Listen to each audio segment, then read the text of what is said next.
Good morning. Are you awake? Okay, good. He'd shared his story several hundred times, but it never got old to him. He loved seeing the look on the listener's face as he told them about that day that he first heard the voice. It was so real and near that he turned around to see who was whispering in his ear. And it took almost a full day for him to realize that the voice was coming from inside his own mind. It wasn't a kind voice either. The voice said all kinds of horrible things about himself and would not leave him alone. No matter how hard he tried to drown it or block out the sound from his ears. And then one day the voice took control of his mouth too. Randomly horrible and crazy things would come out of his mouth, and there was nothing he could do to stop it. He tried to explain his struggles to those near him, but nobody understood or even understood what he was trying to say. He'd already lost all hope when the voices finally took over control of his body to the point that people in his village, even his own parents, would chain him up in the cemetery. And the message couldn't be clearer. They just wanted him to die. He tried to scream, "I'm the victim," but no words could or would come out the way he intended. And one day as he was walking along the beach alone, because he was always alone, there was an unmistakable fear in the voice that he'd never heard before. They were saying something about a man named Jesus and that he was on a boat that could barely be seen in the distance. The voices pressed him to run into the hills, but with all his might, he stayed put with both feet in the water. He had no idea that the man on the boat was about to change his life forever and give him a commandment that he could not avoid. As I reflected on this story this past week, I could not help but think about all types of mental illness and how they affect those afflicted with the diseases. And from personal experience, I know that people who suffer with the disease described in this story truly suffer. They will often find ways to escape into a place where they think they can't hear the voices any longer. Maybe that's stuffing tissues in their ears, lying in their bed with a pillow over their head, or just hiding in their rooms. It doesn't matter, they're suffering. As a chaplain to someone who suffered with an illness like this, it was hard to find ways to give this person hope, to give this person a semblance of everyday life that we all experience. This person suffered not only from the disease, but also from the ways that it took life from their very existence. And while we don't know for certain or even can estimate that the man in this story suffered a disease like this is the kind of suffering that I imagine him going through. I can imagine how the town saw him as a challenge to their ability to be neighborly, to welcome him into their presence, to give him love and to show him love. I can imagine how he might have sought the tombs as an area to escape the voices, not only those within his head, but those around him. The ones that told him he was no good or that he was too much trouble. I mean, let's face it. People haven't changed all that much in 2,000 years, have they? We still have people in our society today that do these very same things, right? Or am I the only one that's experienced someone like this? Right? We have people who have mental health concerns and issues, and they often isolate themselves. And I would imagine that this gentleman would have experienced much what we do today. The thing that I want for us to get out of this story is not so much the suffering that this man likely endured, but rather what happens for him in the end. You see, the one thing that has truly taken hold of my heart from this story and my experiences in a long-term care facility is that people are people. Doesn't matter how old, how young, how far away from God they've moved. People are people. We have not changed all that much in 2,000 years, let alone the 6,000 years that we have in this book. What that means is that God created us. And how God created us in the beginning is still how we are today. That also means that because we were created for community, we still long for community and the experience of being in community. With me? Okay. Whew. Thought I was losing you guys here. As we consider this story, though, I want for us to consider what it means to hold all of God's creation in our hearts.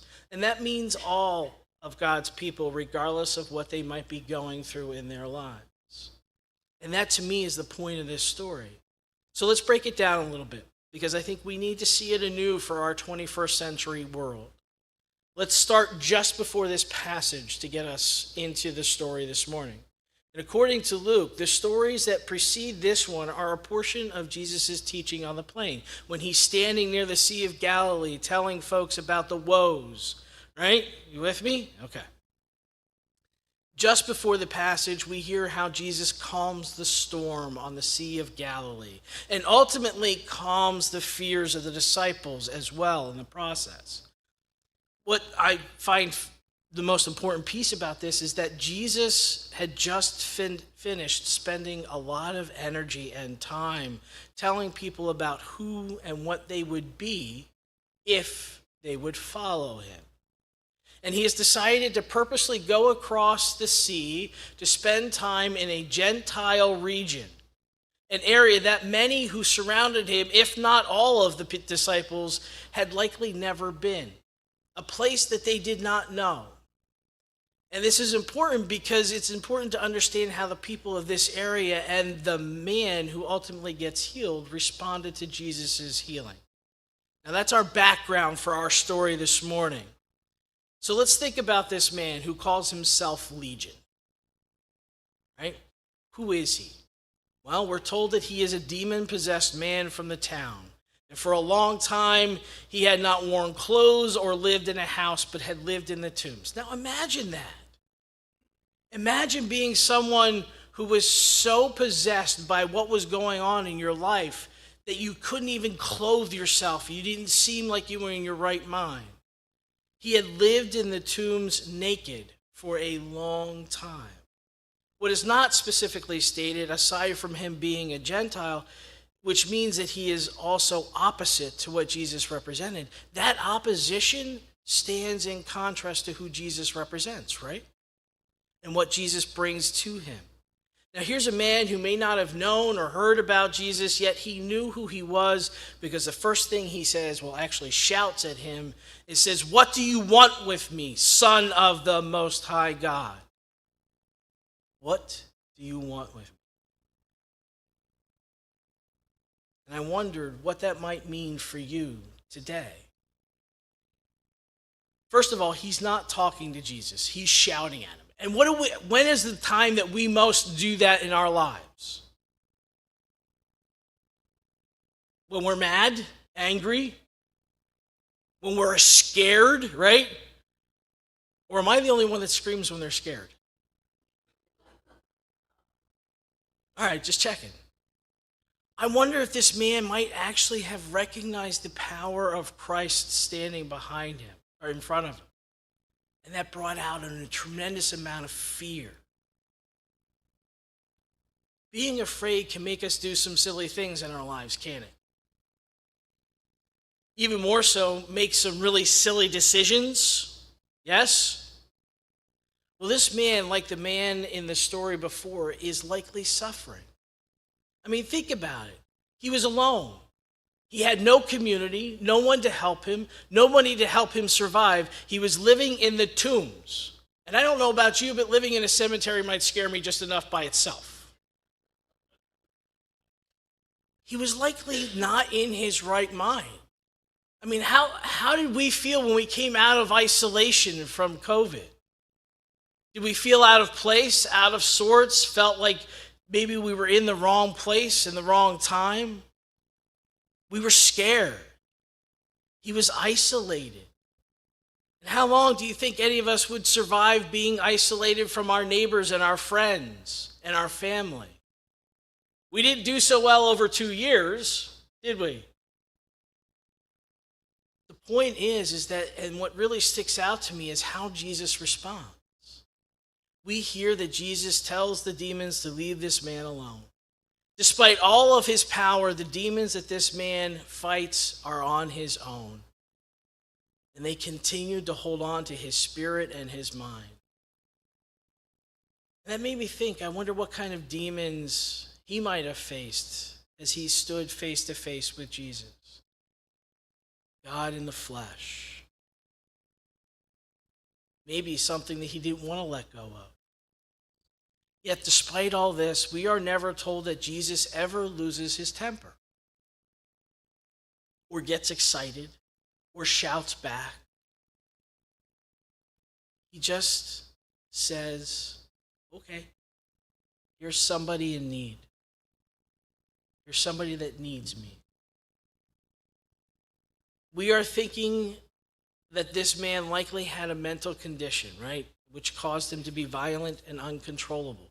Otherwise, the townspeople wouldn't have chained him. Any other person would likely be totally afraid of someone who approached him, which helps us to understand a little bit about his response and also the townspeople's responses to seeing him in his right mind. Now imagine, the townspeople are trying to protect themselves, and so they isolate him, put him in the tombs, chain him up. And when they come and see him finally, he's sitting there clothed and in his right mind.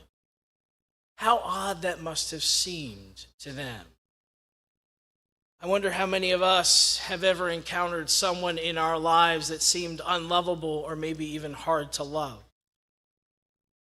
What was our response? What would be our normal response? One of the things that has always led me in my life is the call to mission and caring for all people. And I'm wondering if this story might help us instruct some of our life together going forward. Something I read this past week really struck me. It says, "We do not know how the Gerasene man fell into his pitiful state, but he is not unlike homeless people today who wander the urban wastelands of bridge abutments and alleys. Many of them are mentally ill, unable to live a normal life with a job, family, home, or basic necessities. Homeless people are at much greater risk of being victimized by assault, rape, and murder, the demonic legions that plague our streets today. They are unclean and unwelcome in most communities, inhabiting situations from which few are able to return to ordinary life. Every city in America has its Gerasenes, and the Gerasenes are our neighbors. Every city has its Gerasenes, and they are our neighbors." Sounds an awful lot like a call to care for the least of these. Wouldn't you agree? And isn't it ultimately what Jesus taught us in the first place? To care for the least of these? And here's what I'm going with for us today. Remember those people who came and saw this man after Jesus had healed them? We're told that the people went out to see what had happened, and when they came, they found the man from whom the demons had gone out, sitting at Jesus' feet, dressed and in his right mind, and they were afraid. Then all the people of the region asked him to leave them because they were overcome with fear. The people asked Jesus to leave because they were overcome with fear. Isn't that still how it is today? And I cannot tell you the number of people who had said to me, "I just don't know how you do it every day being with the elderly in that space," when I worked at Phoebe. Yes, it was challenging most days because I encountered many who, like this man, were outcasts. They were often forgotten by their families, left alone to fend for themselves, and were only looking for someone to love them. Someone to love them enough to just spend a few moments sharing love with them. It's hard to imagine that this story happens in our world some 2,000 years after Jesus showed this man love. But it does still happen. It happens every day.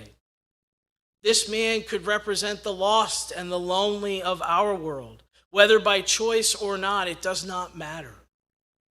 This man could be anyone we encounter on the streets today. It could even be the person sitting next to you this morning. The thing that I think we take away from this story for us today is to remember how to not be like the Gerasenes, the Gentiles that Jesus encountered. Be more like the apostles that Jesus calls us to be in this world. And so in the coming months, I hope and pray that we find some demoniacs of our own that we can heal by showing them that God loves them and cares for them, no matter how they might appear to the rest of the world. And I wonder how many people we can heal by simply showing them love. Amen.